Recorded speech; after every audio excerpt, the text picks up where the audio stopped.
Hello dear student, जैसा कि आप सभी को मैं जनन टॉपिक पढ़ा रहा हूं। आपको कल जनन के अलैंगिक जनन का एक विधि जो कि मुकुलन था उसके बारे में बताए थे। आज आपको अलैंगिक जनन की दूसरी विधि जिसका नाम है द्विखंडन या बाइनरी फिशन, इसके बारे में आपको बताने वाले हैं। सबसे पहले हम ये जानेंगे कि द्विखंडन जो कि अलैंगिक जनन का एक प्रकार है, ये किस प्रकार के जीवों में देखने को मिलेंगे। अर्थात अलैंगिक विधि, ये जो द्विखंडन है, इस विधि को कौन फॉलो करके संतान की उत्पत्ति करते हैं। तो देखिए यहां पर मैंने लिखा है कि इस प्रकार का जनन सामान्यतः एक कोशिकीय जीवों में जैसे अमीबा, पैरामीशियम आदि में होता है। एक चीज को क्लियर करना है बेटा कि बाइनरी फिशन यानी द्विखंडन एक ऐसा अलैंगिक जनन की विधि है जो आपको केवल और केवल एक कोशिकीय जीवों में ही देखने को मिलेगा। वो एक कोशिकीय जीव जैसे अमीबा, पैरामीशियम, आपको बैक्टीरिया, इन सब में देखने को मिलेगा। Is that clear? चलिए एक बात याद रखना बेटा कि एक कोशिकीय जीव और बहुकोशिकीय जीव आपको पता ही होगा। ऐसे जीव जो केवल एक कोशिका सिंगल सेल के बने होते हैं उन्हीं जीव को एक कोशिकीय जीव कहते हैं। और कुछ एग्जाम्पल मैंने यहाँ पर लिखा है जैसे अमीबा, पैरामीशियम इत्यादि। Is that clear?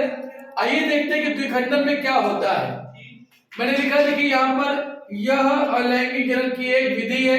ये चीज हमेशा याद रखना कि अलैंगिक जनन की विधि है तो संतान को उत्पन्न करने के लिए केवल एक ही इंडिविजुअल, केवल एक ही जनक भाग लेगा।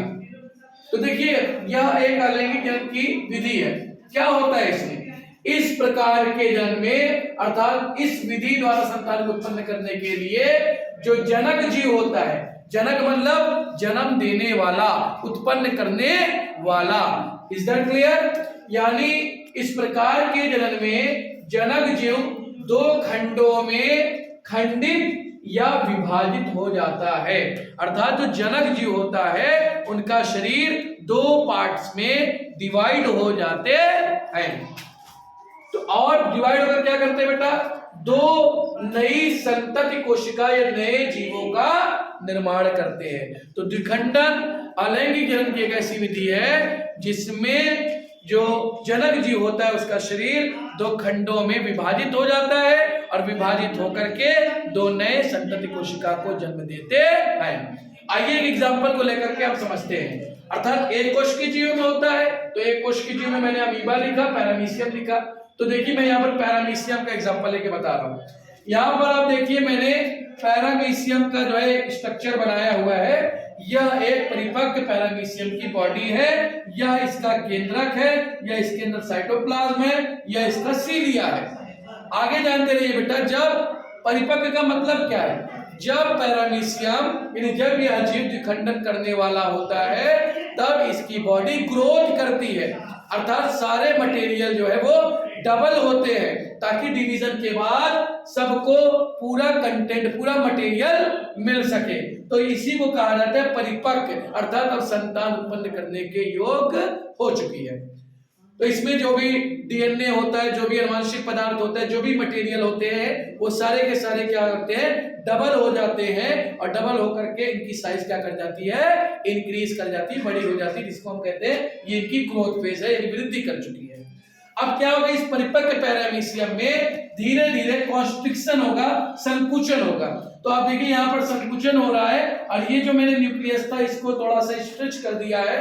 वो ये दिखा रहा है कि कैरियोकाइनेसिस का प्रोसेस भी चल रहा है, केंद्रक का विभाजन चल रहा है। धीरे धीरे कॉन्स्ट्रिक्शन यानी ये संकुचन और भी ज्यादा बढ़ता चला जाता है और आप देख सकते हैं कि एक न्यूक्लियस से यहाँ पर कंप्लीटली दो न्यूक्लियस बनकर के तैयार हो गया है। तो कैरियोकाइनेसिस कंप्लीट होगा और फाइनली साइटोकाइनेसिस पूरा होगा। जैसे ही साइटोकाइनेसिस पूरा होगा आप देखिए ये क्या होगा? दो खंडों में विभाजित हो जाएगा। यहाँ पर देखिए एक इस नई संतति कोशिका ये जीव का निर्माण करता है और एक इस नई संतति कोशिका का ये जीव का निर्माण करता है। और ये जो दो नए संतति जीव बने हैं इनको कहा जाता है पुत्री। क्या कहा जाता है बेटा? इनको कहा जाता है पुत्री कोशिका या पुत्री पैरामीशियम। पुत्री कोशिका या पुत्री पैरामीशियम। कहा जाता है। अब देखिए सर, यहाँ पर संतान को उत्पन्न करने वाले कितने लोग थे? सिंगल इंडिविजुअल, एक जनक था। आपको पता है अगर संतान को उत्पन्न करने के लिए एक जनक पार्टिसिपेट करेगा, इन्वॉल्व होगा, तो उस प्रकार के जनक को कहा जाता है लैंगिक जनक। और जो बॉडी थी बेटा वो दो खंडों में खंडित हुई है, बटी है, अतः यही कारण है इसे कहा जाता है द्विखंडन। तो इस तरीके से यहाँ पर मैंने द्विखंडन का प्रोसेस बताया। आप लोग इसको देखिए, नोट करिए।